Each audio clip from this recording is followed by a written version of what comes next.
Gene, dude, thank you so much for coming and doing this. Thanks for having me, Bruce. No problem at all. No problem at all. So I always ask every guest, and I think you kind of gave me the answer when the camera was off. So I hope it's the I hope it's the same one.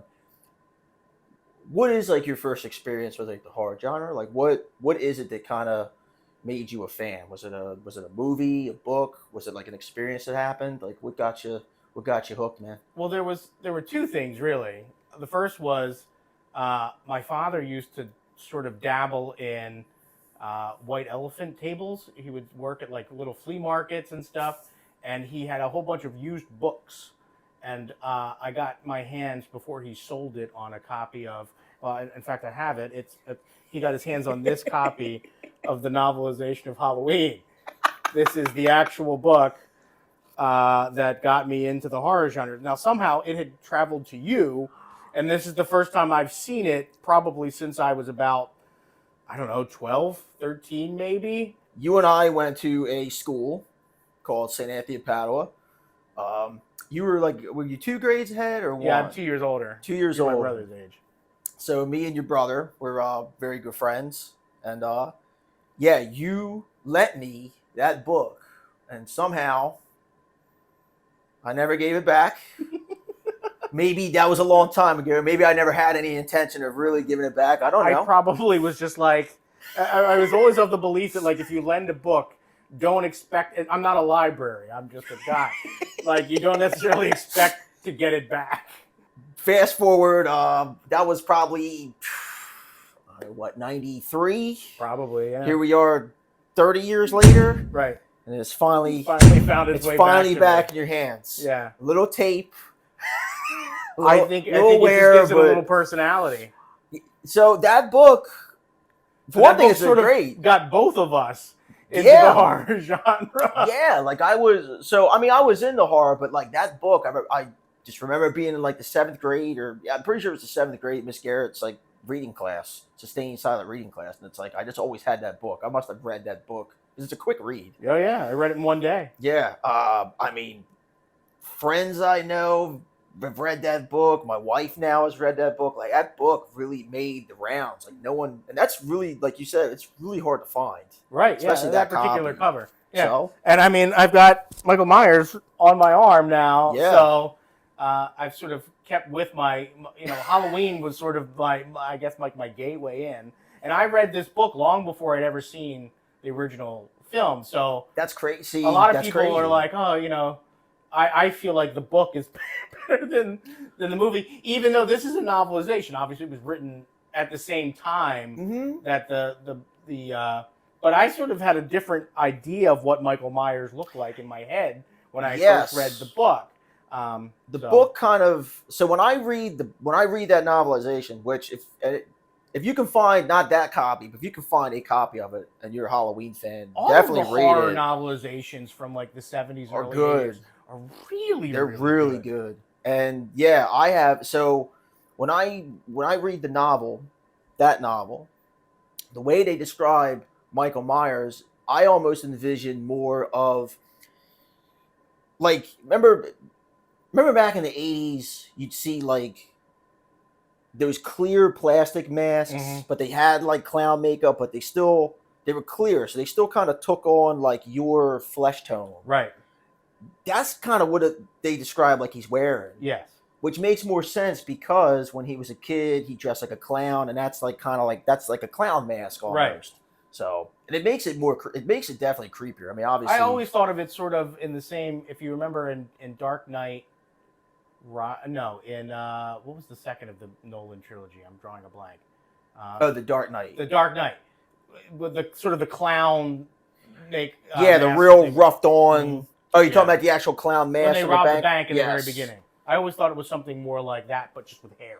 Okay. That was sort of what I imagined. So then when I watched John Carpenter's, and I think probably not long after that, one Saturday afternoon, it's raining or something, and you hear the piano come up, and it's John Carpenter's theme, and then that's the first time I watched Halloween was a television version of it. So it was heavily edited with commercials. Yeah. On a Saturday afternoon, and it still blew my mind. Yeah. But then, over the years, obviously, I sort of like, and I have to say, I have grown sort of a whole new appreciation recently for Halloween 3. I don't know how you feel about Halloween 3. A lot of people have very strong opinions about Halloween 3. So, me, my brothers, my friends, for the longest time, same thing. We saw Halloween 3 when we were young, and by that time the icon of Michael Myers had already kind of took its foothold in our mind. So when you get Halloween 3, it's like, nah, bullshit, fuck this movie. But later on, when I mean later on, I mean like in my 30s, I watched Halloween 3 and I'm like, man, this is a great movie. If they just called it Season of the Witch, Right. it would have took off. Mm-hmm. But when you sort of promise the idea of Michael Myers, but I mean, I guess the whole plan was that, and I don't know if this was John Carpenter's plan or if this was like the producer's plan, was they wanted to make like Halloween be like an every year. Yeah, which actually like an anthology kind of thing, which is actually that's actually super cool they idea. sort of thought that they had told the story of Michael. Little did they know, they thought they had told the story of Michael Myers in 2 movies. Yeah. And then 4, 5, and 6 come out, and you've got the Thorn trilogy, and then the whole thing sort of spins out of there. I'm waiting for all these because all these movies are doing like multiverse stuff now. I'm waiting for the multiverse of Michael Myers to come out because there's the Thorn trilogy that branches off. There's the H2O thing that branches off. Then there's like the newer trilogy they just had that branches off, and then you just got like Rob Zombie's kind of thing out here. Yeah. The newer ones are, that first one is supposed to be a direct sequel to the very first one. Yeah. It's crazy how they sort of scattered that whole thing. But yeah, how great would that be if you got to see like 4 Michael Myers fighting each other? I know. I think the Thorn trilogy, Michael Myers would batter them all. So Halloween 6 is probably, I think, the scariest Michael Myers. I think he's just the right size. I think he's just the right amount of like scary, intimidating. I think he's got like the mask, I think, is just about right. And I think that's the only real movie where you don't see the eyes of Michael Myers, which to me is what you need. Because once you see the eyes, you sort of know he's a man in there. You humanize him, and at that point in time, he shouldn't be humanized. He's a total killing machine. I think there's one spot where you see his eyes in that movie, but it's more just because they couldn't. I don't think they meant to. It's when he's like ramming the guard's head in the gate, going at like towards the climax of the film, and I think they just didn't mean to. But yeah, you should never. That should be a rule. You should never. That's one thing I didn't get into the new. When you and I write the new Halloween script that we're going to write, that we're going to get shot, we can make sure we apply all of the rules that need to be. So it could be a direct sequel to 6. It could be Halloween 7. So, and this is taped, so we could go back to this if someone decides to steal this idea. But I entertained an idea. There was a way you could tie Halloween 3. If you redid Halloween 3 the way it was, there's a way you can tie Halloween 3 to Michael Myers and make him a supernatural entity, and it's with the masks. I had a great idea for it. I'll gladly sit down, write it with you, and if it hits huge... let's not give all of the best stuff. If it hits huge, I just want a small percentage. 50-50. We'll go 50-50 on I don't even need that. I just need, like, give me enough to pay off my house for fun. So Halloween was sort of my gateway into horror, and then the other thing, the first horror film that I ever saw, I was probably about 9. I was at a Halloween party in my neighborhood, and the first horror movie I watched.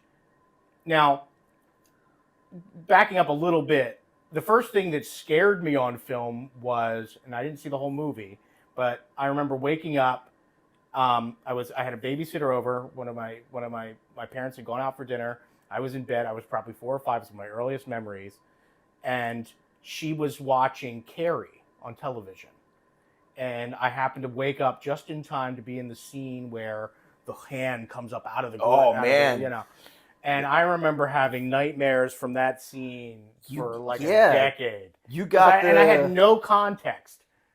I had not seen the whole movie. Just that shot is so terrifying. Yeah, well, you got your big moment was probably one of the first and probably one of the most popular jump scare Mhm. at the end of the movie when you think it's over scenes of all time.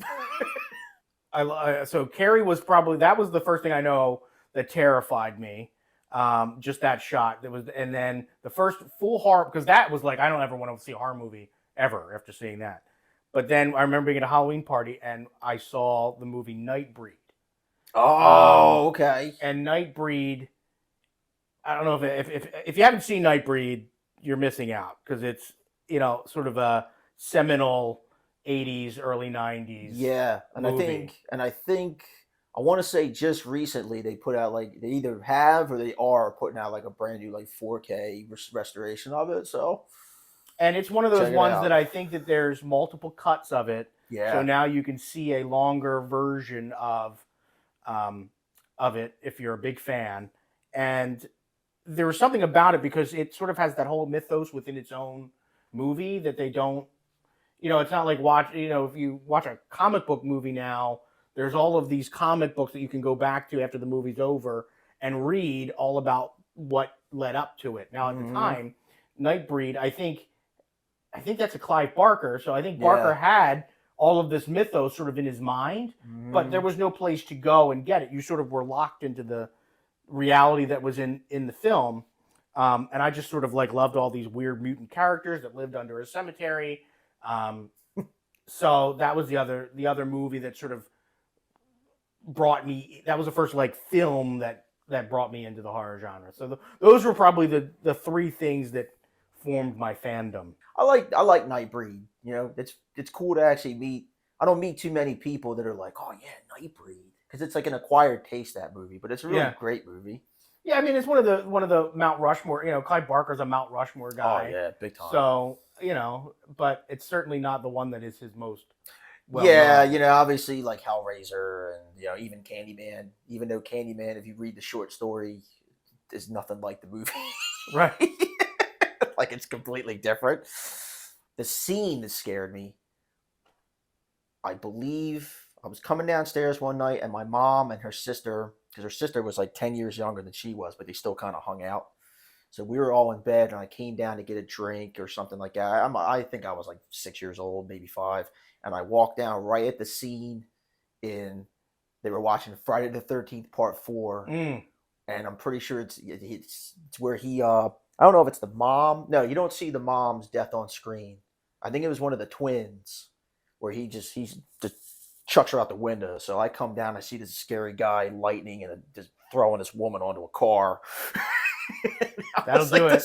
That's like the scene that like just scared it, with like, what are you guys watching? Right. But the movie the actual first horror movie I watched that my parents let me watch, and I think they kind of let me watch and teach me a lesson was Poltergeist 2. Oh, that's the one in the high rise, right? No, Or is that three? that's 3. Poltergeist 2 is the one where he drinks the worm. Oh yeah, yeah, yeah. Yeah. And I still won't. I still won't drink mezcal or whatever. No. Worm like that. That will do that in. That sort of ruined that whole No, yeah, and that type guy. of liquor for me. So even like that movie's like, oh, whatever, Poltergeist 2. I'm like, yeah, it scares me. I was like traumatized. I was seeing that worm monster in my fucking dreams at 7.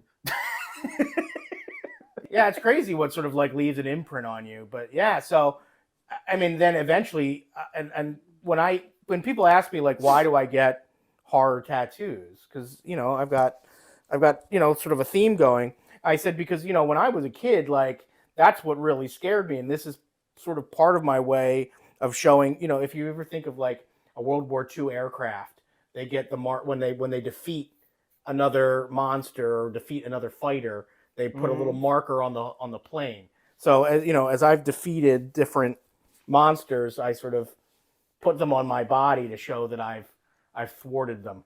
Well, that's actually pretty interesting and pretty cool. I mean, that's a cool take on the tattoos and like your take on horror and these. That's I see Freddy and Michael Myers, like obviously the big guys, the big icons. Yeah, yeah. The idea was to sort of have my own little Mount Rushmore on my arm. Like me, I have all the Universal guys, and part of the Mhm. reason why I have all the Universal guys is because I don't know, it's like look, when I was a kid, kids were into. I mean, I was still into superheroes and GI Joe and all that stuff, but there weren't like 4-year-olds like running around like, yeah, Frankenstein and stuff like that. At least not any that I knew.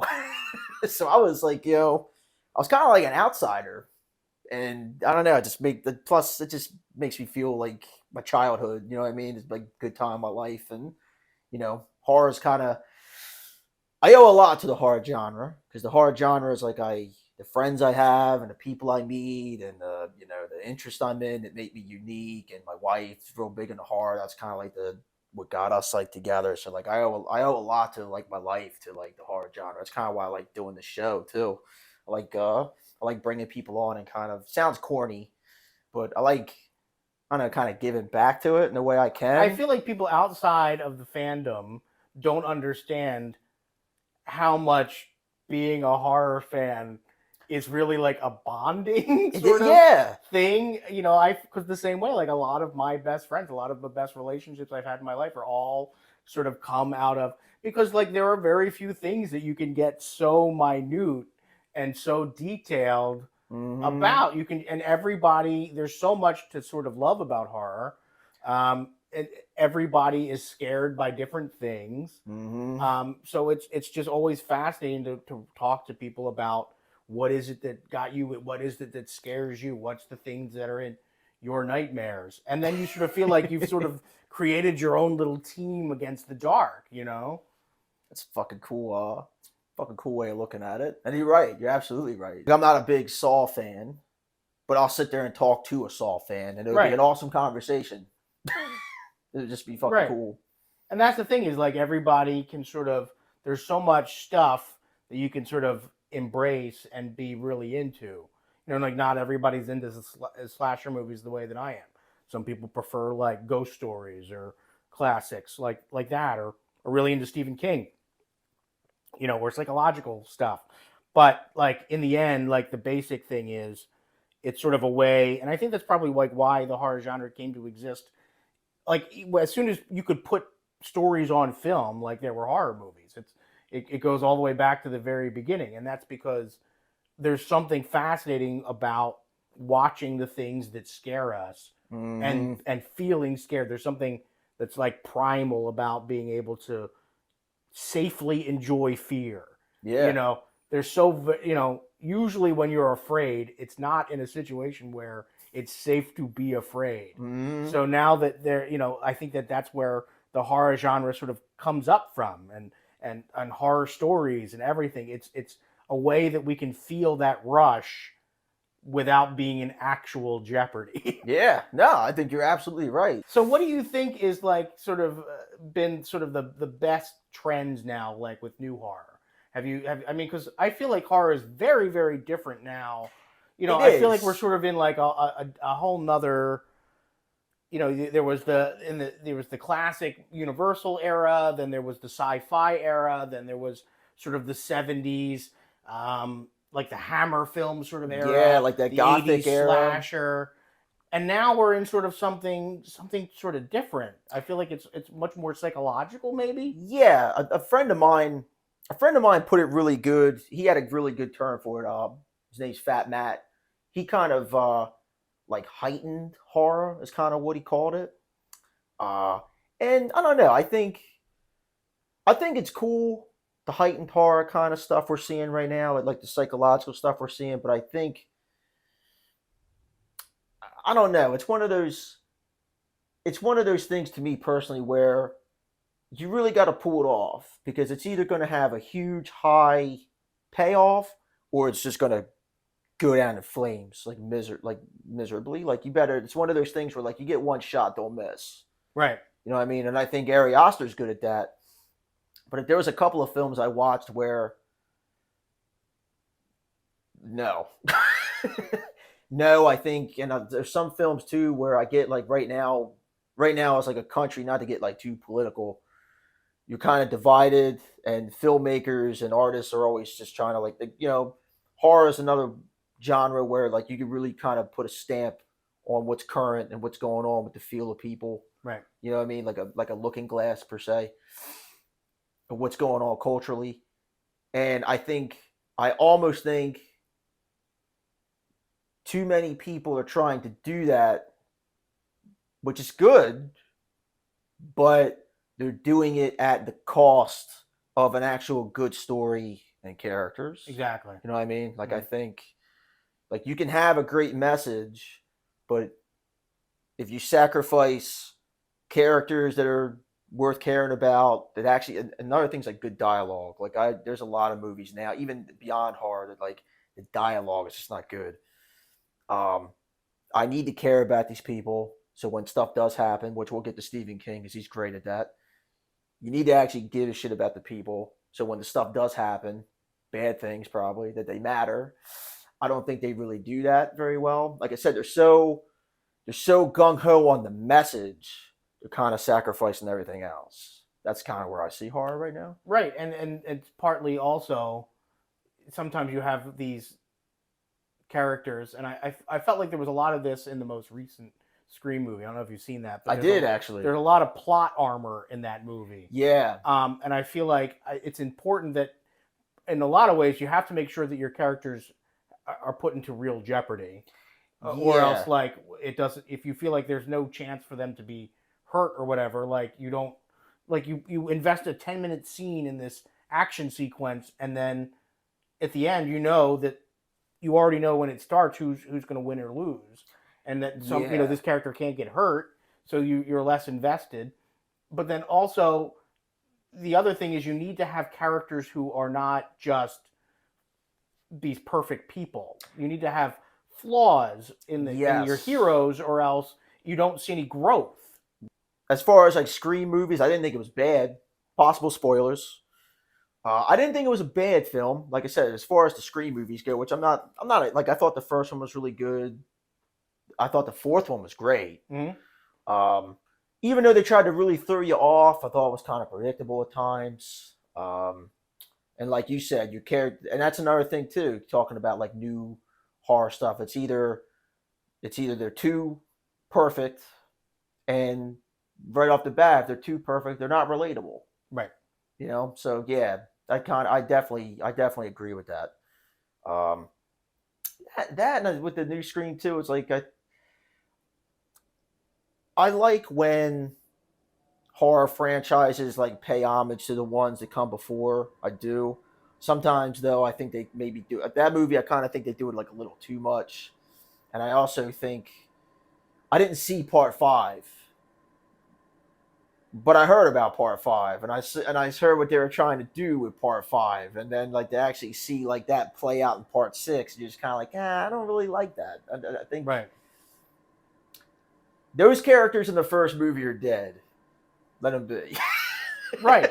Let them be. It's like, no, that's a terrible way. Like, I didn't like how they brought, like I said, spoilers. I didn't like how they brought back the killer from the first movie, even though he's not real there. It's like she all of a sudden is like I guess she was like a daughter of his, right? Yeah.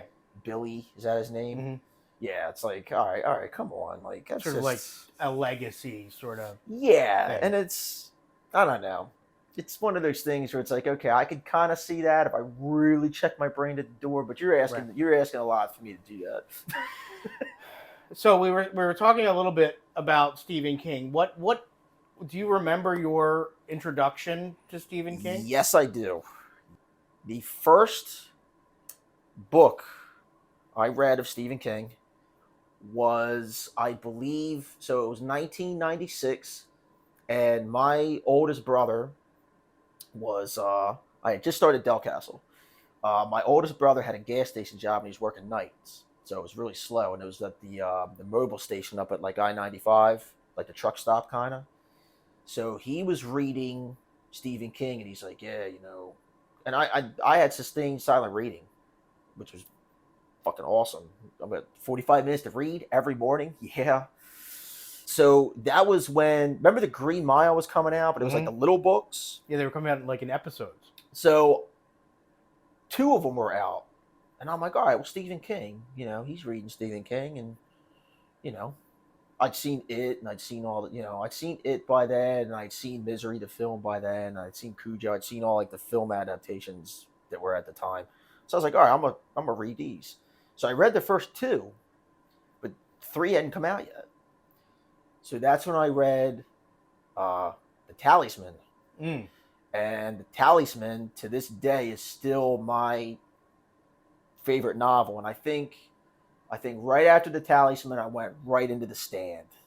And The Stand was like, wow. Like, you know what I mean? So The Stand, I guess, was probably the first real written solely by Stephen King novel that I tackled. I think my first one that I read was Christine. My Nice. dad had a copy of Christine. He had a lot of Stephen King books, and then I remember the second one. He gave me a copy of The Shining, and I had seen the movie, but the Yeah. book is very different Yes. than Kubrick's movie. Yeah. So that was one of the first experiences of sort of like that disconnection between a film adaptation and the book. And I was like, man, as much as I love Kubrick's movie, the book was almost something completely Absolutely. different. And so then I sort of loved them both Mhm. equally. I think that was sort of my gateway into Stephen King, and then I started to read. I read It and the Stand, sort of the tomes. I went back and read Carrie, Salem's Lot, Yeah. some of the collections. I still think one of my favorite Stephen King stories is, I think it's in Four Past Midnight. It's the one called The Library Police. Yes. Library Policeman. Yeah, about Woo. just the guy, if you turned your library book in late, that sort of hunted you down. And I always thought that, like, what a terrifying idea for a monster. Mm-hmm. Yeah, some of his short stories are great. There's also the one with the tiger in the bathroom. Yeah. What's that? I want to say is that I think that's in Skeleton Crew, maybe. either Skeleton Crew or different seasons. I get those two mixed up. Yeah, I think that one's like one of the first stories in Skeleton Crew, and it's really short. But like that was one of sort of a master class in sort of like sensory descriptions. I remember, you could really feel being in that bathroom. You can really see the tiger just in there, just because it's sort of a strange concept, but like Stephen King just has this way of being able to transport your mind wherever he wants you to go. He does. Stephen King. So Stephen King, to me, so I read like that first year when I had sustained silent reading, and I got on Stephen King kick bad.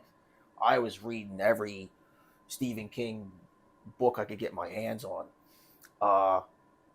My favorite book of short stories of his is Night Shift. And I remember reading Night Shift, and Night Shift, especially like I Am the Doorway, Mm-hmm. to me, that's like the most. It was almost like a rated R version of a Twilight Zone episode, and I fucking loved it. But my favorite Stephen King short story of all time is One for the Road. And when you read One for the Road, and it's cool because I'm pretty sure I read Night Shift like right after I read Salem's Lot, and obviously One for the Road is very tied to Salem's Lot, and it's just such a cool story because I remember I can just envision myself in that bar and this guy coming in. It's like, oh, I'm broke down. I got my family in the car. I'm sure, buddy, man, no problem. We got you. Yeah, I'm right by the exit for Salem's Lot. What'd you say? Right.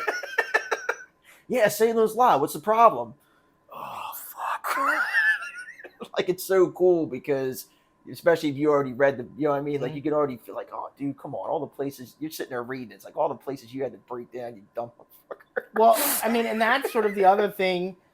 I mean, now it's sort of connected universes and media is sort of in vogue. Yeah. But if, reading Stephen King in the 80s and 90s, like, and you would read something and be like, oh, that tie, the amount, like, Yeah. you didn't necessarily have to have read those other things. But you already and knew. Especially, like, if you read The Dark Tower, like, Yeah. it sort of ties into all of these things. You don't necessarily need to, but, like, if you have, the payoff is spectacular. Yeah, and I remember, so I don't think I started reading, because I read The Dark Tower, and I love it. And I want to, like, one of my missions in life is to read that whole thing again. But I remember before I read The Gunslinger, like, you can see that's another thing too. It's so amazing about Stephen King. Like, way before there was Marvel comics, here's a guy who he already had this whole universe he was connecting. And I remember, I think the first time I really started making like the connections was I read it, and this is just by chance because I didn't look it up on the internet because there was no internet. Well, there was internet, but my family It's didn't have very it back then. different. It's very It's different. very different. I just happened to get it and the Tommyknockers on like Easter as like an Easter gift or something. My mom bought me these two books, and I read it first, and then I read Tommyknockers, and there's the scene in the Tommyknockers where like you see Pennywise the clown. I'm like, holy shit, he's in it. Like, and then you started really like, oh, okay, yeah, like go back and check it out. Like, there's a short story in Night Shift talks about Captain Trips. It's like, oh shit, this little story is going on, with the Stand, and Right. and then just all these little. I read Insomnia, and I'm like, oh shit, here we go, Crimson King. This guy's name's come up before. This is crazy. So he's got all these. Then I read the Dark Tower, and I was like, oh, The amount Yeah. of connections to the Dark Tower. you're just reading it. The You're whole like, episode. yeah. Oh, I remember the big again, spoilers. Like when I finally finished Wizard in the Glass, Mhm. I was like, holy shit. You know what I mean? That was amazing. Finding out, then like finding out Flag is in all these different places, reading Eyes of the Dragon and all that stuff. So do you have a favorite like film adaptation of Stephen King's books? So I was gonna ask you that first. So I bet you do. my favorite adaptation, as far as it's the closest to the actual novel. Okay, so let me rephrase that. I think the best adaptation, as far as movie following the novel, is actually Gerald's Game. Mm. I think 2016. Yeah, it's it was a recent. Netflix Relatively film. recent. Yeah, Mike Flanagan, awesome. I think Gerald's Game from Netflix is the closest movie to the book that you're going to find, as far as like the Stephen King's. But my favorite actual film adaptation is the 1980 Salem's Lot. Mm. What about you?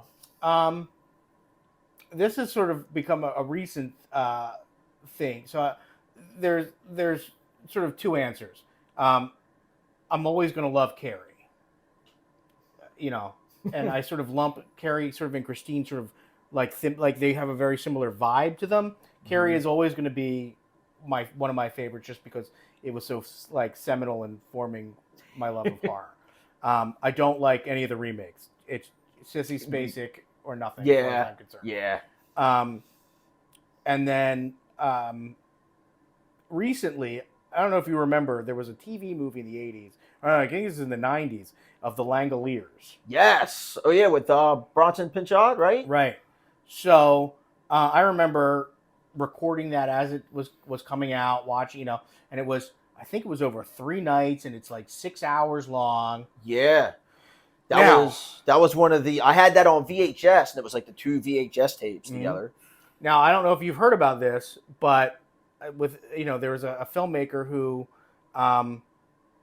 did a new cut of the Langoliers. I do not know this. And it's a 90-minute trimmed down version of what the Langoliers could have been. It's taken all that old footage, but it took him like a decade to do it, and he's got these effects in it where it's literally like the film itself is sort of eating away at it, and it is one of the most genius things I've ever seen a filmmaker do, because I remember feeling, even at like 13 or 14, watching that original TV version of the Langoliers, being like, this is a short story.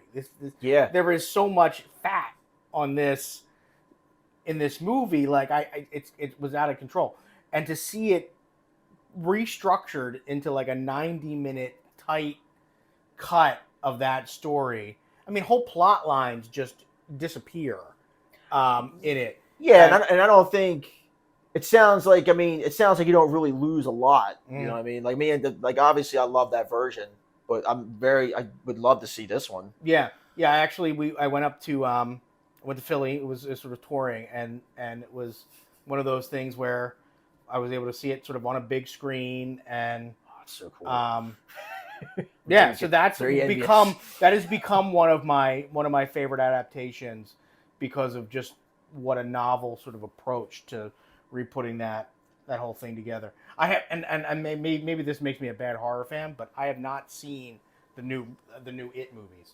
I've only seen the Tim Curry is, and in my head, Tim Curry is still the only Yeah, Pennywise. and here's my take on those real quick, because I always bring like certain stuff up, and there's always stuff I'm like, all right, I want to go back and do like a whole like episode just dedicated to that. But like, and it's one of them. It's an episode I can't wait to do. Like, but as far as those movies go, you're right. I think Skarsgård did a fantastic job with the material he was given, and I think he definitely looks fucking frightening. He's very good, and like chapter one of it, in my opinion, it's a great movie. If someone was like, okay, I'm just gonna do a movie about them as kids, I'm not going further. It's gonna be a one off. It's a great movie by itself. There's some things about it that I would change, but as far as like a 2 hour movie, sitting down, some cool imagery, the opening scene is very true to the book. Definitely some good stuff in there. Obviously, there's stuff we wish they could have put in that they didn't. Me personally, like the teenage werewolf scene, I wish they would have kept. That's because I love that movie. But then to me, chapter two, where they're adults, it just doesn't work. Like when you start getting into like the ritual of Chud and like all the real weird stuff that's like in the novel, you really got to commit to it. Right. You either got to do it that way or leave it alone. And they tried to take a little bit of it to kind of do like a fan service to the people who read the book, but it just kind of went off the rails. It doesn't work, and it's to me it's not good. I don't like chapter two. So as a whole, I'm gonna say 1.5 out of 5. So, do you think that we still have not gotten the definitive version of it on film? I I don't. I don't. I think both the Tim Curry one for the time it came And I think out, people forget that was made for TV. that was made, yeah, for a made so for it TV. really had to tone down a lot of. It had to tone down a lot of stuff, and like I said, his performance is still creepy and amazing. But like with for the effects that they had at the time, the budget they had at the time, and like you said, made for TV, you weren't really going to get too much. You weren't really going to get much better. But no, we still have not seen the definitive version of it, and I think it's going to be really tough to do. I don't know how they would really do it. That's a lot. It's a lot to That's a lot of a budget to ask for that I think only the diehards will really appreciate when it's all Right. said and done. So the reason we're even talking about Stephen King is I have the opportunity to work on a stage adaptation of Misery. So I don't know if you had the chance because it was on Broadway for a while. I did not. I didn't. Like I said, well, hold on. I know they did a stage version of it. I think what they talk wasn't like Bruce Willis playing the part Yep, of and Laurie Metcalf. Paul yeah, I did. I actually did see that. I don't know how was that recent. I think it was like 2014, Okay, 2015. yeah, not too well. Seems like not that long But ago. when you have celebrities of that scale sort of in your production, it didn't run for very very long. Yeah. I think it ran maybe a year.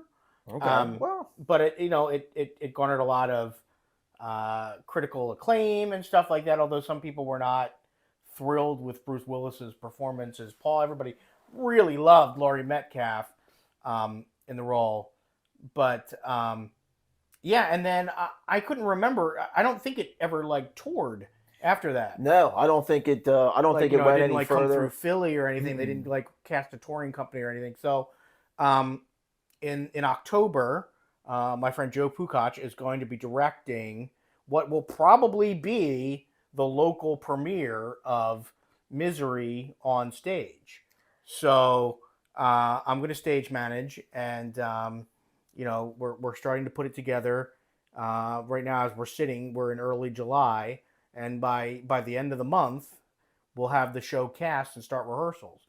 It's going to be a fascinating rehearsal process because, Yes. as you can imagine, it's not a huge cast No. in the show. It's just going to be I think there's 3 roles, because I think you do need to cast the sheriff, but Yeah, but his time but is it's a very small role. So we're going to be casting essentially 2 actors who have to do this whole story. Yeah. So right off the bat, that's super fucking cool that you guys are doing this. Why Misery? Was Misery something like you wanted to take a Stephen King adaptation? You're like, you know what, this is something we could do, as far as, because like I said, it's just going to be, it's mostly those 2 actors really got to tell that story. Like, Partly because there aren't that many other adaptations of his work for the stage. Misery, yeah, we have it, so that's one of the reasons to do it. Plus, Joe's vision for it is to really sort of build a set and a situation where you feel like you are in that room with them. And we really have to sort of stretch ourselves creatively, because you have to do certain effects that, I mean, to a certain degree, like if you're going to go and pay to see a production of Misery, there are certain things you're expecting to see. yeah, we know exactly which scene we're talking about, I think. So we're already talking about like how do we build a bed so that we can really do certain effects. You can't go in, and I mean, if you haven't seen Misery the movie, which we could also talk about a little bit, but We're definitely going to talk about it. but Yeah. you're expecting to see Annie Wilkes come out with a sledgehammer and make sure that Paul's not going anywhere. Yeah. So going to like real quick, like going to the Rob Reiner film, which I can't believe that film's like already 30 years old. Mhm. Yeah, the 1990, I think it came out. Yeah, yeah. I remember watching him talking about how they did that scene, and that scene's obviously very different from the book, which a lot of people I think don't know, because Misery to me is one of those novels where the movie was so big and the movie was so successful that like the book doesn't really get talked about a lot. Right.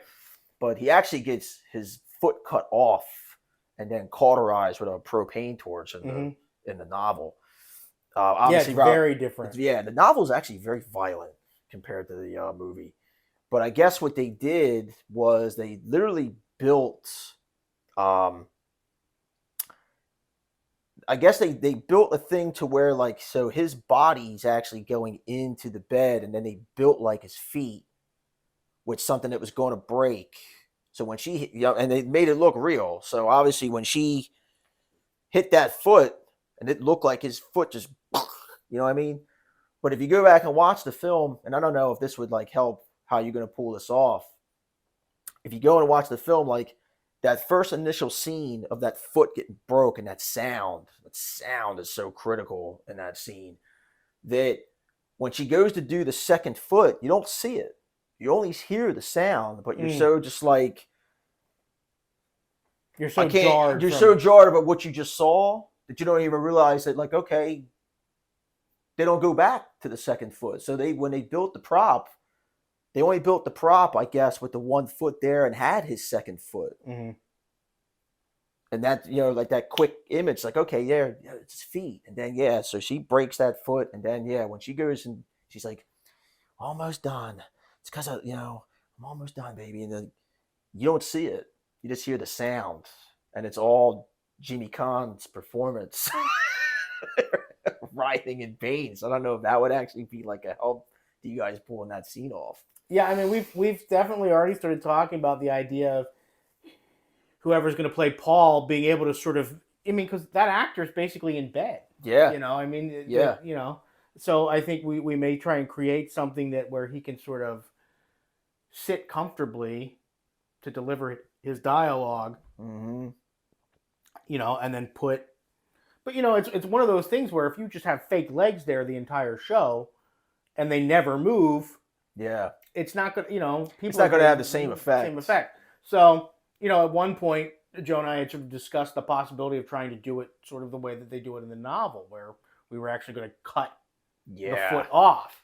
But I think we decided that the movie is, and it's sort of like what we were just saying, the movie is so ingrained in pop culture and in our public, like in consciousness, that it'd be like if you're going to a concert, like you're going to an AC/DC concert, and they don't play like Back in Black or something, Yeah, you're gonna be like, what? Yeah, that's a great analogy. I came to see the hits, man. Like I want to see those ankles get broken. Yeah, what do you mean? She shook me all night long. You're not gonna play it, right? Bullshit.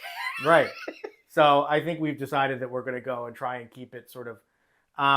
Joe is when his process is sort of to he hasn't reread the novel. He hasn't gone back and watched the movie recently.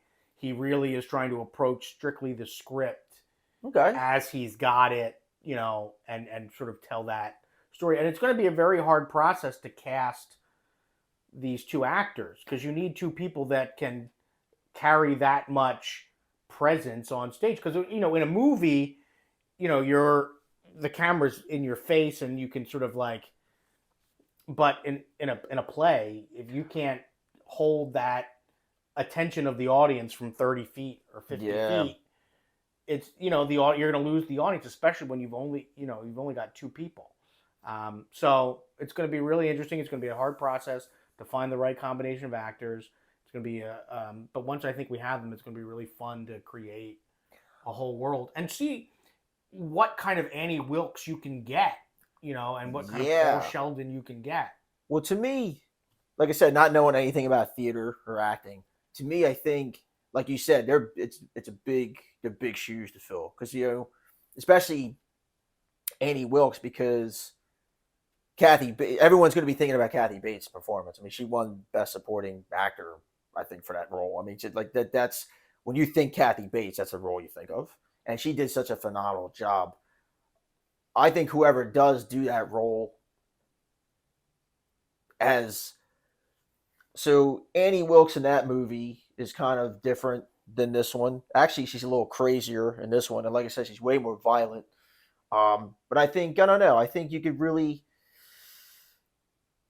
that's a role you could really bring. Like, you know what, I'm gonna have fun being kind of, I don't want to say bipolar, but yeah, maybe I'm gonna have fun being like this kind of, because you can really play it over the top. And I think people would still probably like, people would find that still entertaining and very scary at the same time. So I was looking up some productions that have happened. There hasn't been a lot of productions of it yet. The rights have only been available for like 2 years.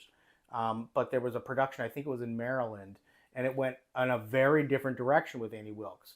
So the room, instead of it sort of being a cabin, sort of like in the woods and rustic, the set design was basically like a very like teeny bopper room. So it was bright, lots of like, it was a lot of posters of Paul Sheldon's work and stuff. That's actually that's a pretty cool, and then Annie interesting Wilkes take. Was, she was very prim and proper and sort of much more of the modern obsessed fan. So, I mean, I'm sure that you have to deal with this with all of your obsessed fans. Oh yeah, okay. So yeah, that was the. I thought it was an interesting take to sort of modernize. I mean, you certainly, when you see this white room and this girl like sort of in a dress and all this stuff, that like total opposite of the Annie Wilkes you're expecting. But that's like, I don't know if that would work based on what the story is supposed to do, but I do have to give credit to that design team for at least trying something different. I actually like that. I think that's actually a very cool and like interesting take. And it's like, what, I never would have thought of that. And it's like, okay, that's kind of scary. Yeah. Yeah, it's certainly a way to go. It's certainly a way to go. I definitely think like if you walked into a room and it's like you're everywhere, it's like, oh my God, I love you. You definitely would be very scary situation. Right. So I think that's cool. That's really cool. Yeah, definitely kudos to them. So do you like the film adaptation of Misery? I do. I actually really do like the film adaptation. I remember this. So I read Misery. Um, I read Misery later on. Misery is one of the few. So I think there's only a couple Stephen King books like left for me to finish, and I think I've kind of purposely like slowed down. I almost don't want to read them all. You know what I mean? Right. And I still get the new ones that come out. So Misery was kind of like, I want to say I've read Misery probably for the first time, probably in the last 8 years. And yeah, I remember, and it was actually kind of tough because the movie was so good, and I was such a fan of the movie already that when I was reading the novel, I was kind of more comparing Hmm. things to the movie, which is not very good for it's not good for the enjoyment experience of the book. But I do remember the book being very, I don't know, it's way more violent. Um, the Annie Wilkes character is a lot more like frightening in the novel because it's such a darker character in the novel.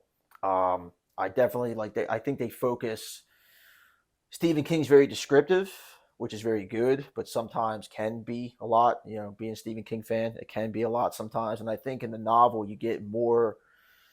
So in the movie, the Misery character, why she's so obsessed with Paul, they touch on just enough to give you the idea. The novel touches more on, they delve really into that character a lot and how he's literally writing to stay sane.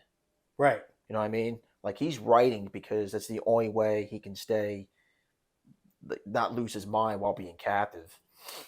So they kind of delve more into like that series and that character of Misery than I kind of really needed to go. But I mean, it's still a good book. It's not my favorite Stephen King book, but it's definitely not the worst. Um, and yeah, I mean, the scene where he gets hobbled in the novel, Right. Yeah. is very graphic. It's very good, and the sheriff too. I mean, you read the Mhm. novel, right? Yep, yeah, I've done both. Yeah, I mean, and like you, I read the novel much more recently, and it really is hard. I guess credit to Rob Reiner. I mean, like that Yeah, movie imprints on your. It's very hard to sort of. You have to really actively try and forget. I mean, because it's very hard not to see Paul Sheldon as James Caan. It's very hard not to yeah, see. Maybe that's why on Broadway they went with somebody who's so physically different from Kathy Bates with Laurie Metcalf, because they're so physically different that maybe you're hoping that the audience will yeah. sort of like let that idea of Kathy Bates go. I think that's definitely the way you got to go if you're playing because it's almost like, I mean, obviously, who I'm getting ready to name is way more of a pop culture icon, so it's like not the same, but it kind of is. It's almost like if you were gonna, when they decided they were gonna do another Batman movie with the Joker, it's like Heath Ledger came in. It's like, there's no way I can play him like Jack Nicholson because that's Right. so ingrained in people's minds. I got to go a completely different way while still kind of telling the same story of the character. I think if you're gonna do like, and that's a credit to Kathy Bates. I mean, Kathy Bates did such a good job. It's like if you were going to remake Misery or if you were going to do something, you probably would have. It's like I can't play it that way. I'm doing Right. myself to fail. But Yeah. So I think it's a credit to her performance. It's a credit to the way Rob Reiner directed that movie. It's yes, a credit to that script that it all sort of came together because it's not an overly complicated story. It's but it really does sort of take over in the same way that if you've seen Stanley Kubrick Shining, it's very hard not to read that and not see Jack Nicholson yeah, um, as Jack Torrance. Like it just those sort there are certain things that just become icons or mm, avatars of the different characters. But I mean, I think the nice thing about Stephen King is in most cases his stories are sort of so universal that when you can find ways to put your own stamp I on the agree. story. We're hoping that we can sort of, by the way that we design the set and At one point, we were even talking about building a set in such a way that you could actually have people sitting on stage, sort of in the room with them, and then um, drop the temperature so that you really feel like you're sort of in Yeah. that winter cabin with them. Um, so, but the theater's been great. Really supportive of the whole idea. The one thing they did say is like, look, October, Stephen King, we don't want to limit the amount of tickets that we can sell. We feel like this is going to sell well. So I definitely think, yeah, I think Misery is one of those movies, one of those stories that everybody knows. So yeah, that's stage adaptation of Misery. Fuck yeah, I'm gonna go. So yeah, like you said, in October. Sign me up. I definitely want to. Can I get a ticket? yeah, Because I definitely yeah, want to see it. I want to see what you guys come up with. I'm actually really pumped for this. yeah. So we're excited. That's going to be our October project, and yeah. So Joe and I worked on all kinds of different projects. The other thing that we completed just the beginning of this summer was we worked on an anthology for well, going back, we found out a few years ago that I don't know if you've been up to Phoenixville for Blobfest yet, but they do a short film called Shorty Short Film Festival. Mm-hmm. And last year we sort of collectively, there's four of us that have directed short films now. So last year we submitted 3 different short films to Shorty's Short Film Festival, and they're all blob themed. So sort of unintentionally, we created sort of an arc of going from the blob meteor landing on Earth up through what a blob society would look like if the blob had taken over the whole Earth. So the first story that we did, my friend JD directed, and it's literally a couple of kids on a farm find the meteor, they poke it with a stick and rub it on each other, and then it ends up, eating them. And then my friend John did a movie, and it's a janitor finds a bit of blob on his shoe in a workplace, and the blob ends up eating the boss, and screwing up the workplace. Joe directed one that's the blob's now been weaponized, and it's a mob boss that uses the blob to get people to talk. So that one's called The Blob Father. And, That's pretty funny. I That's pretty play good. in that one. I do some acting. I play the victim, who's been tied to a chair, and then I'm to get me to confess or whatever. Like they're gonna feed me the blob or whatever.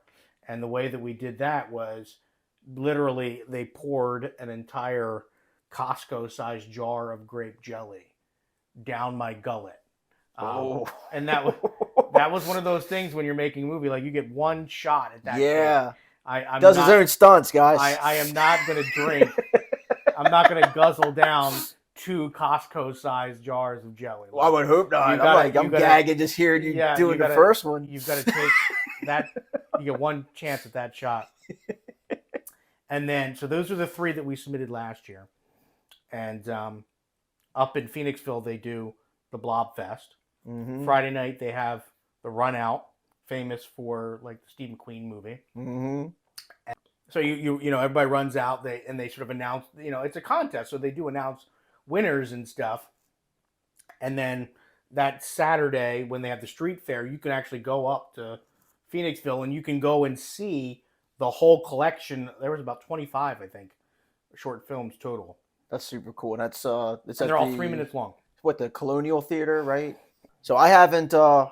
Blobfest is on like my bucket list of things to do. Like I said, Blobfest, for some of you who've never heard of it, it's they show the 1958 Blob at the Colonial Theater, Phoenixville, PA. I believe it's like from where we are in Newark, it's probably like 2 hours, maybe a little less. maybe a little less. Yeah. Yeah. So they show the Blob, and then they do the famous run out scene. But so how? because I know that that's kind of it started out. They would just kind of do the anniversary of the Mhm. Blob movie. That's really cool. They started doing like the short films and like the street fair. I believe a friend of mine, Sarah, is actually doing the street fair this year. Well, it's sort of grown into a real celebration of horror Yeah. fandom and sci-fi fandom. Hmm. Um, so they show the older one. I know some years they'll show the remakes. They'll sort of show other films that were made right around the same time. There's usually some sort of a celebration of Steve McQueen's work because he was in the original one. They'll have original props and stuff from the movie. I Yeah. mean, and you're in that same theater where it was shot. I mean, you're literally in the room where it happened. And I've actually been, so I've been in that theater one time, and so it was a couple years ago. They found I want to say they found a 12 millimeter or an 8 millimeter version of Suspiria, Mm. and they were basically taking it like on tour, and they showed it at the Colonial Theater. So I got to see Suspiria in that theater, but I've never. Blobfest is one of those things like I always wanted to do, and it just never seems like the timing never seems to be there. But I definitely want to go because I love like the Blob is cool, but I tell anybody if you've ever get a chance to see the 1988 version, the 1988 versions to me, besides John Carpenter's The Thing, is probably the best horror remake I've ever seen. Mm. And I believe it's I can't think of his name off the top of my head, but I want to say it's the director of Nightmare on Elm Street 3. Did that movie? Oh, that's possible. I think, but it's very good, very good. But you're also because this will probably air after Blobfest. You're actually going to there's other showcases where you're going to show these movies, correct? Yeah. So so this year, so we submitted those three last year, and then this year, sort of again, it was a lot of work to put together three of them in one year. Oh yeah, I bet. But I had my script written, and I was telling you, I originally I was a human resources major in college, but I haven't actually worked a single day as in HR. I worked in radio. I was a teacher. I work in sales now, but I never worked in human resources. But I wrote a script that is an HR training film for now. The Blob is your boss. The Blob is now a corporate entity. He is Blob Corp, and he has HR professionals that are going to teach you how to interact with your now alien coworkers. that's actually like I want to see these films. That's So actually really good idea. The way that sort of it's scripted out is, just like if anybody who's ever had a job, you watch these training videos. Yep. Where it's like welcome to your first day, and usually it's like here's where your desk is. Well, in the Blob doesn't need you to actually fill out paperwork. What he needs is you to feed his collective consciousness. So it's how to hook yourself up to your collective consciousness so that we can drain you of your essence. And then it's specifically some things not to do when interacting with the Blob. So what the first one is, the employee kind of comes over to the Blob and is like, hey, can I buy some corporate secrets so that I can sell them on the black market for a huge profit? No. And the second one is the employee tries to sexually harass the Blob, and he says, maybe you could wear something a little more suggestive as the Blob. That's a no. And then the last one, he's literally poking the Blob with his finger. But yeah, I really would like to see you in heels. Yeah. Yeah, he literally leans over. It's like, maybe it's your job's on the line. We're talking. So, ideally, now that we sort of have this whole arc of like from the Blob landing as a meteor all the way up through it becoming your boss, taking over corporate America. What we've done is we which would happen. Yeah. If that happened today. I mean, come on now. It would just eat anybody in its way. So what we did was we've collected our 4 films, so they're 3 minutes each, so that's 12 minutes of footage, which we were hoping to sort of grow it out. So what we did was Joe wrote a whole script around the idea of a horror host, like a classic 70s, 80s horror host. And we got our friend Shelley to come in and play a character we're calling the Monster Queen. That's awesome. And so we created a whole laboratory set with coffins and skeletons and everything in a basement. And the whole concept is that, you know, the Blob is on her set, and she accidentally breaks the jar, and it escapes, and it starts to get on her. And as she's introducing each of the different films that She's we just made, more and more. yeah, so it you know, she gets more and more covered Yeah. until the final bit is literally all you can see is Shelley's face. All the rest of her has been devoured by the Blob, and it's just her face in a pool. And the way we did it was literally, you know, we didn't CGI it. It's all practical effects. We built a false floor, cut a hole out of it, dropped Shelley underneath of it, pulled her hair up through it, put her clothes on it, covered it in Blob, and there you go. Like we really sort of, you know, we are firm believers in doing everything with practical effects. So are you still a big collector of physical media, or have you started to sort of downsize your collection? I started to kind of I don't buy as many movies as I used to. But I still buy movies. I still I buy a Blu-ray. I buy a 4K. If I have a DVD and they got a new edition coming out, I upgrade it. But I stuck to so I used to buy Marvel movies, and oh man, I want a new copy of Tombstone. I'm getting that, or this collection's coming, I'm getting that. Now I've kind of okay, I'm just kind of keeping it to horror movies because they're the only ones I really go back to rewatch. But no, I still collect. I still buy physical media stuff. That will probably never. Once I got to start getting rid of my 4Ks for 8K, yeah, I'm quitting. Well, they say that we're sort of getting to a point where we've gone beyond what our eyes can even detect. Yeah, technology is now exceeding what we can watch on a TV at home. That we would even be able to tell the difference. There's no I have a 4K TV. I just got a 4K player because I was collecting all of these really great horror editions of 4K movies. Yeah. And I didn't have a way to watch them. So for my birthday, I finally got a 4K player so that I can now actually so that's sort of the physical media that I'm collecting too. And I think that sort of like you, I had to sort of just settle in on a particular genre, especially these are the ones that I go back to, or I'm going to have friends over. We're going to want to do. It's always probably going to be horror themed. Exactly, and I'm the same way. Like if I'm having friends over, usually it's around Halloween time, and it's horror stuff. And I mean, I'm not inviting my stuff. friends over to watch a 4K version of The Breakfast Club. No, exactly. And we can deal with whatever I can stream. Well, now, you know what? And it's a shame too, because now, this is where, in a time where they're trying to phase out having the physical stuff, is the best time to get it, because now it's okay, you got all the Paul Naschy horror films are on Blu-ray. A lot of the Euro stuff is coming out now. I saw a collection coming out. It's on Amazon, and it's I forget the other films that are in it right off the top of my head, but one of them's Lady Frankenstein. All the Italian horror movies are coming out. A lot of the Giallo horror movies are finally coming out on nice Blu-ray copies. It's it's sad. It's all the time where they want you to stream all the really good stuff we couldn't get good copies of. Now we can.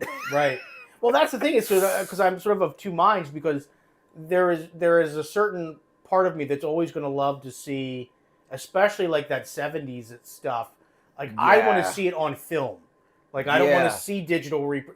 It's clean. It's at home, but I will travel to see. We were talking about Suspiria. I went and saw that in Philadelphia. Yeah.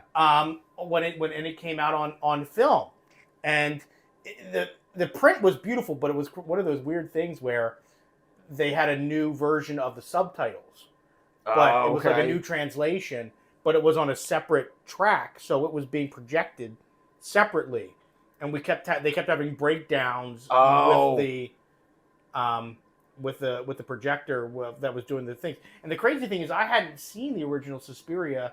It's only been like 4 or 5 years since I've seen that. I had not seen that growing up. Yeah.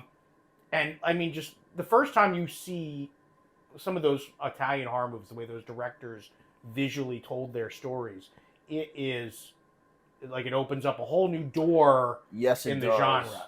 Yes, it does. I remember seeing. So I saw Suspiria a ways back, but like I said, like seeing Suspiria on like a DVD copy I bought at like Borders Books and Music versus seeing like that film version was just like a completely different. Like wow, like you finally seeing a movie the way it was supposed to be shown. Yeah, like it's almost like the colors have got a different temperature. Yeah, and I remember seeing. I think it was. I'm probably pronouncing the name of it very bit, but Tenebrae. Mm. Yeah, I remember seeing that for the first time in like the last couple of years, and I was like, "Holy shit, this movie's fucking nuts! I love it." But they're definitely an acquired taste. But getting like getting these new, vibrant looking copies that look great is like still very new to me. And yeah, there's certain film like I would if they. I have a 4K version of Texas Chainsaw Massacre that I haven't watched yet.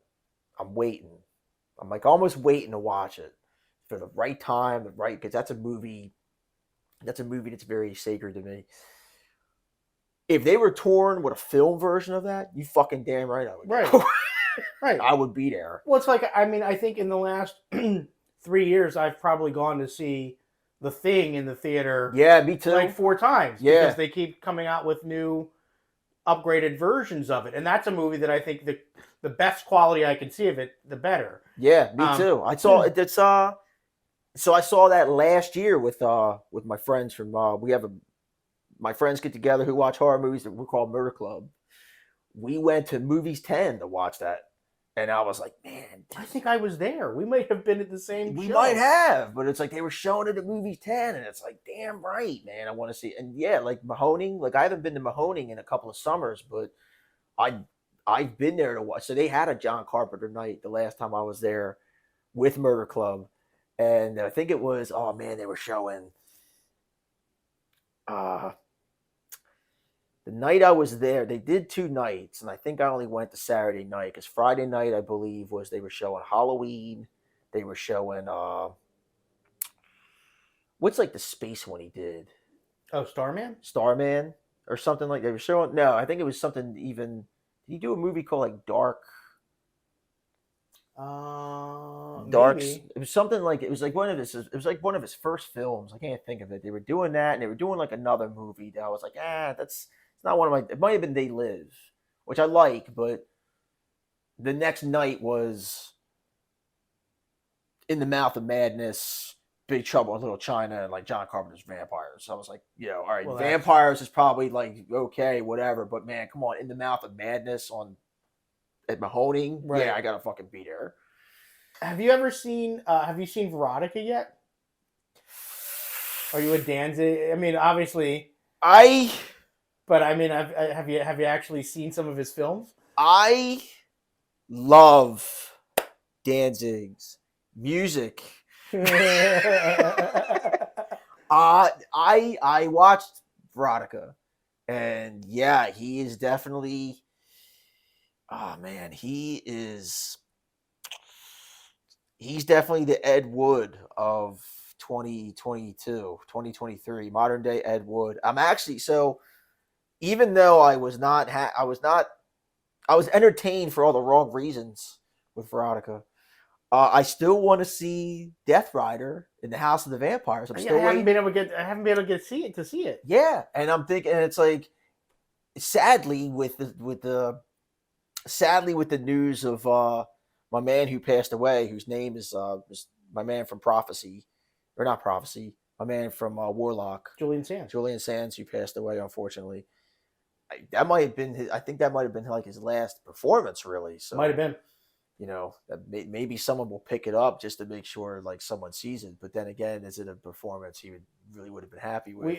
We have talked at length about my friend Joe recutting Veronica, doing the Pukach cut. And really, the thing he needs to do is, like, for example, there's the Bathory scene, and that scene just goes on and On on and and on on. and on. Yeah, you talking And you about the can one when she's on the horse? well, when she's looking in the mirror specifically, and you think at some point you can almost feel her looking at the camera, being like, "You have to have gotten what you Yeah. need."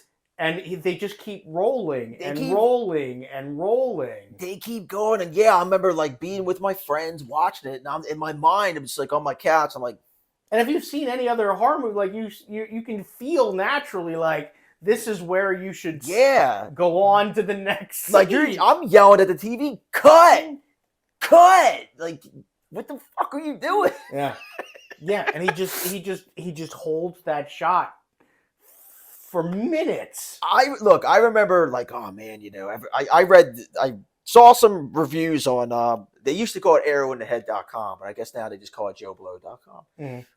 But I remember like it coming out, and I'm like, finally, I'm gonna be able to watch this movie because it was the same thing. It was like he made it, and then it seemed like a long time had passed. And he toured with it, And he like through toured with it. Philadelphia. A couple of my friends went up and see it, and he said that they said that it was a weird vibe in the hall when people went to see it. I forget what theater they screened it at, but Danzig was there. Yeah, I remember hearing about that too. 'Cause And, I and saw he like said it was a weird mix of horror fans that are there because they want to see the horror movie, and Misfits fans that are just there to see Danzig. so. I had a chance to see I had a chance to see Death Rider in the House of the Vampires if I really wanted to. So a couple like 2 years ago or maybe a year ago, Danzig was in Las Vegas, and it was 2 years ago because I was turning 40, and my wife was like, I'm such a huge Danzig fan, and he was doing the whole second album, which is my favorite album of all time, and he was going to do it in its entirety just for that show.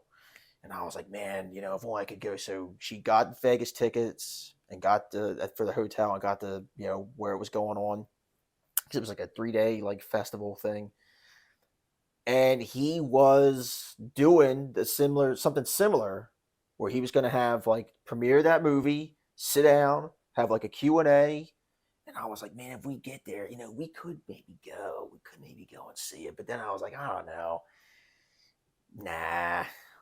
I kind of was like, nah, it's gonna be a lot, like getting to Vegas and getting to a hotel and going to do that and all this stuff, and then I don't know how good the movie's gonna be. Yeah, it's one of those things where it may be it's a modern masterpiece. I don't know. It could be, as good as, I don't know, Birdemic. I don't know. I don't know. I mean, I'm hoping. I am definitely going to watch it. It's not a matter of if; it's just a matter of when. If it was on Shudder tonight, I'd watch it tonight. Just because like I said, I want to see now. I want to see either how good or how bad this thing is going to be. And like I said, I mean, he's got some big actors in this one, Right. which makes me think like there's got to be something good in it, right? Because fucking Eli Roth is in it.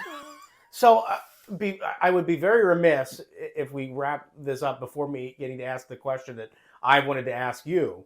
Is Please there do. was this whole possibility we were going to get a whole new Universal Monsters film verse, right? The Mummy was sort of the thing that was going to kick it off. Yeah. And it never really got legs. First of all, what do you think of that? And second of all, like, how would you have? I mean, I don't know of anybody that maybe knows as much about the Universal Monsters as you do. How would you have done it? Like, how would you have tried to link all that stuff together? Well, I think as far as like those films go, first off, that Mummy movie with Tom Cruise, I don't think it was a bad movie per se. It just, I think that movie, for one, the like the advertising for that movie really did that movie in, because I feel like all the promotion for that movie was that scene of him in that fucking airplane with the zero gravity, and I think people are like, yeah, okay, because it's actually a cool movie. It's actually a really cool like popcorn movie. It's leagues better than fucking Van Helsing. Mm-hmm. We all remember that was another movie where I was like, yeah, they're gonna get all these monsters together. It's gonna be cool. And it was complete shit. Right. It failed on every level. It failed on every level. The werewolves were cool, and the vampire brides were cool. visually, but that's just about all. I think if you're gonna, first off, I think if you're gonna do those movies and you're gonna take that approach, you need to decide for yourself as like the architect of it. Are you gonna make these action movies? Or are you gonna make these horror movies? You need to kind of, if you try and do both,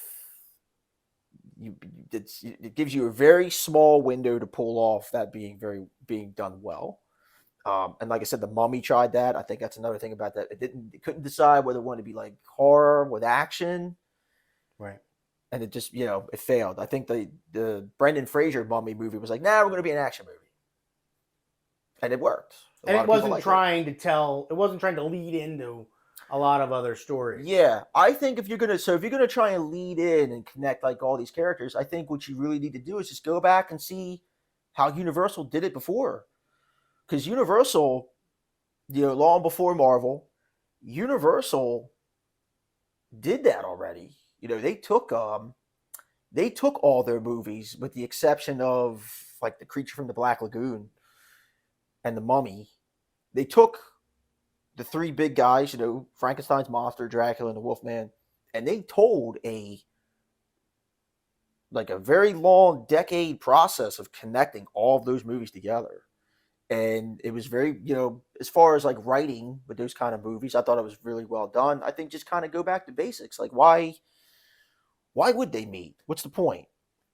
Okay, well, Frankenstein's monster is just a fucking cannon, an unstoppable killing machine cannon that you can point at your enemies and just boom. Who wouldn't want that power? Okay, well, throw that into like Dracula being like your big bad guy. Throw that into like the Wolfman looking for a cure. What's he going to do? He's going to look for Frankenstein, but with Dr. Frankenstein, that's the only weird guy.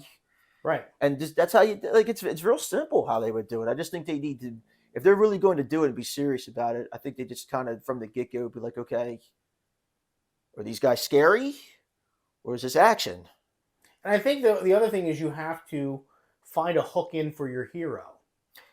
And I think the obvious thing maybe is to go with Van Helsing, but like maybe there are other routes to go. Maybe you make Victor Frankenstein the hero, or you could make the Wolfman the hero, or even maybe like a Dr. Jekyll. Yeah, I think you're on to something like making the Wolfman the hero, because I think the Wolfman out of all those characters is like the most tragic.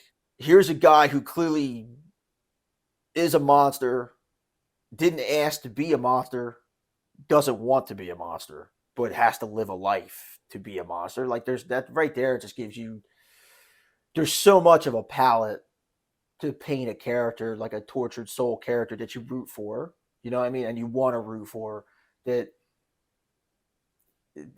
That him being your hero with that flaw would be a great take on it. And like I said, if you want to tell the story about like, well, how's he get wrapped up in this? Well, he's got a condition.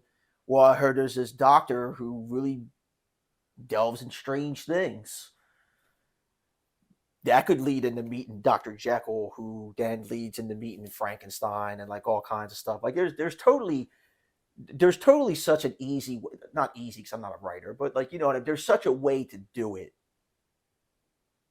There's no excuse to fail like they have. I mean, it's just, to me. I think it's again the sort of the same thing that like DC Comics, as far as their film things, have struggled with, is they look too far ahead. They're looking at the Justice League movie before they've even told a good Superman movie. Exactly. You're looking at the Universal Monsters All Meet Up movie before you've told a good Dracula movie. Like, it's important that each one of your pieces, the reason why Marvel worked is because Iron Man's a great movie. Mm-hmm. The first Thor is a great movie. The first Captain America is a great movie.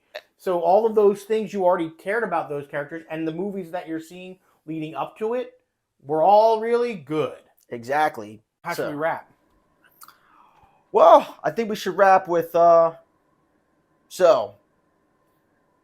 Misery. Movie or book? Movie. You know, I'm gonna go also with the movie. I think this is one of the few.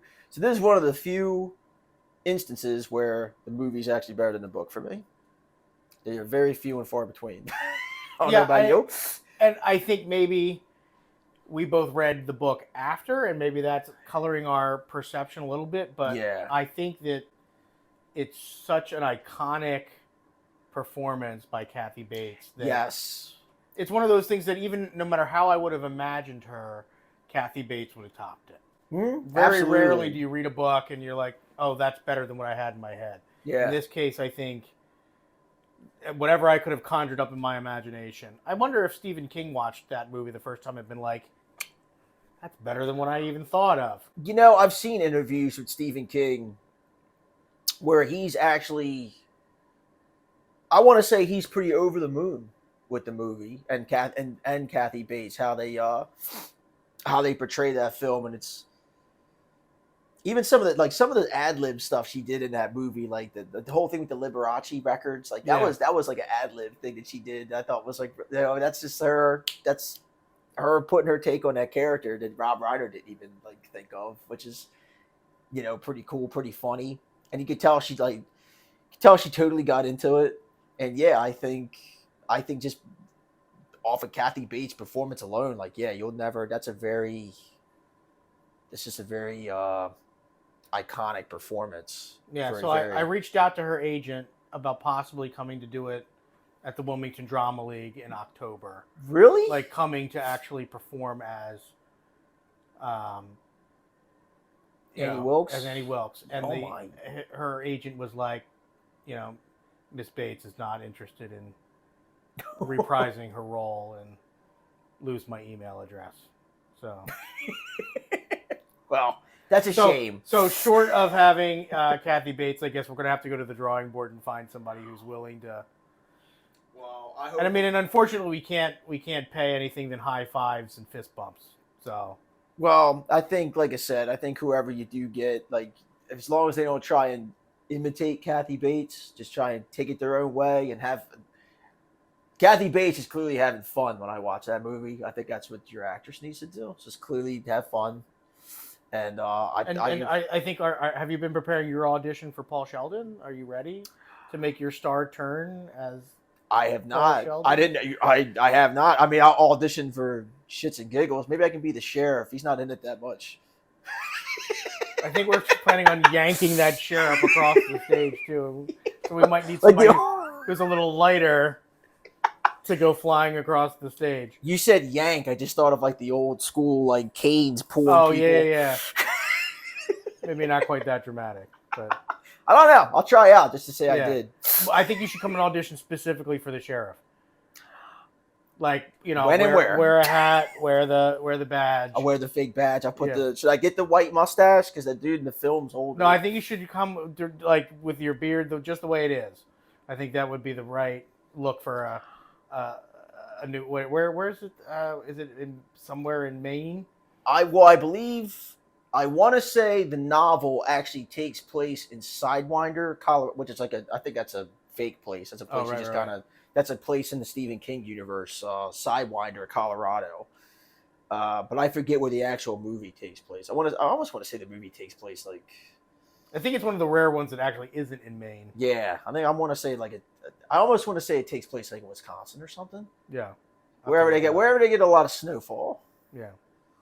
So, all right. So you'll be ready for your audition, and I will be ready to fail miserably. I won't take offense when I'm not choosing.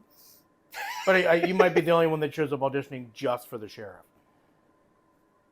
So maybe your odds will be good. Maybe, yeah. Might put you in a no sheriff for this guy's situation. Yeah. I can live with that. So, all right, man.